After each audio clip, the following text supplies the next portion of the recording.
ఓం సాయిరామ్. సమర్థ సద్గురు సాయినాథ్ మహారాజుకి జై. సాయి భక్తులందరికీ నమస్కారం అండి.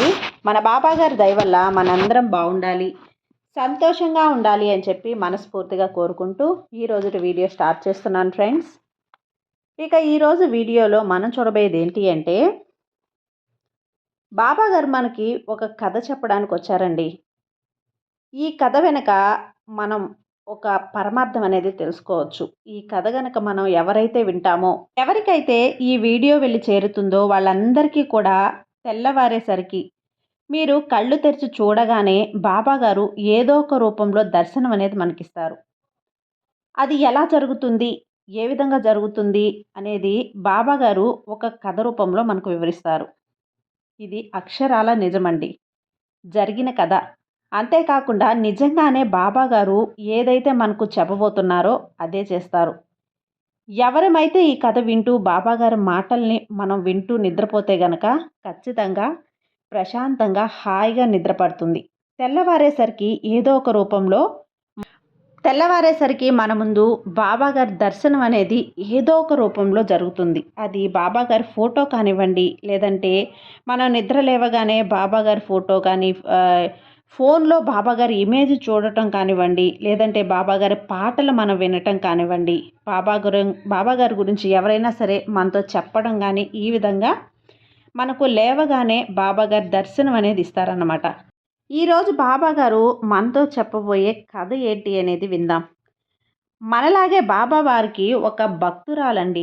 తను చాలా కష్టపడి 4 ఇళ్లల్లో పని చేసుకుంటూ కష్టపడుతూ బాబా గారినే నమ్ముకొని, బాబా గారంటే చాలా ఇష్టం అన్నమాట. ఈ విధంగా తన జీవనం అనేది సాగిస్తూ ఉంది. అయినా సరే తనకి ఎన్నో రకాల బాధలు. తనకి 2 పిల్లలు ఉన్నారు. ఇద్దరు చదువుకుంటూ పని చేసుకుంటూ బ్రతుకుతూ ఉంటారు. తన భర్త తనని ఎన్నో బాధలు పెడుతూ ఉండేవాడట. రాత్రి ఇంటికి వెళ్ళగానే కొడుతూ ఉండేవాడు. ఉదయమంతా కష్టపడి పనిచేసి రాత్రిళ్ళు అతన్ని తాగి వచ్చి కొట్టడం, ఈ విధంగా ఇబ్బంది పెడుతూ ఉండేవాడు. ఎన్నో రకాల బాధలు. పనికి దగ్గరకు వచ్చేసరికి వాళ్ళు సరిగ్గా రావటం లేదని, టైంకి రావటం లేదని తనకు కూడా ఎన్నో రకాల బాధలు.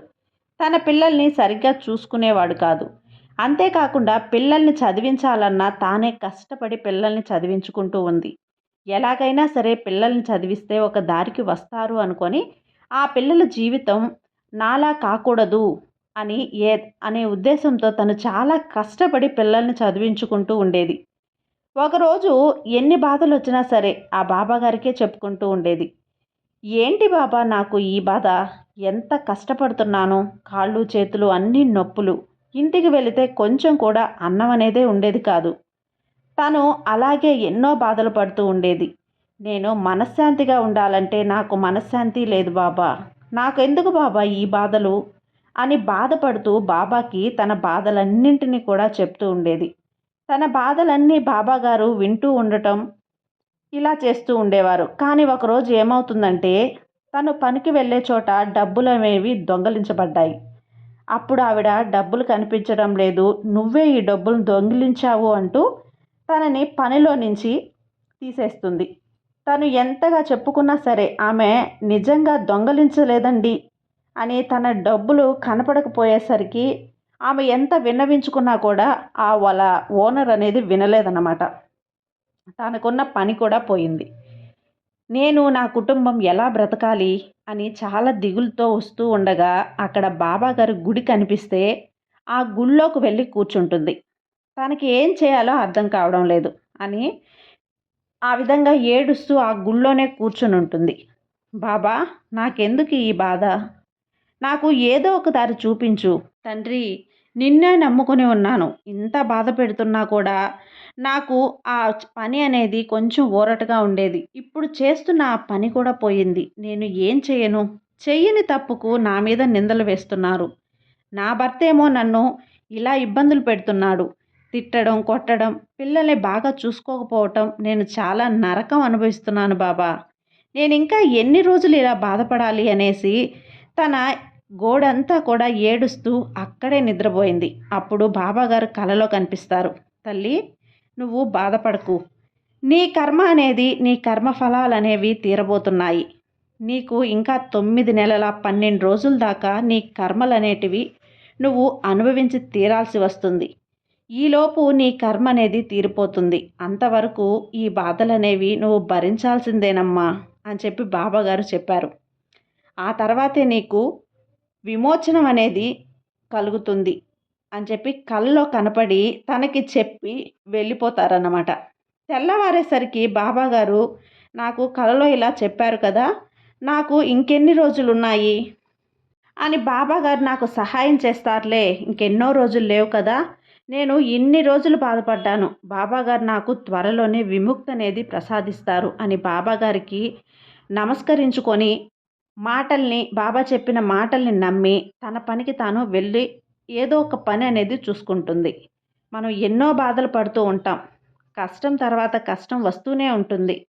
అలాంటప్పుడు ఏం చేయాలి? పోయిన జన్మలో తెలుసో తెలియకో చేసిన తప్పుల్ని ఈ జన్మలో అనుభవిస్తూ ఉంటాం అనేది సాధారణంగా జరుగుతూనే ఉంటాయి.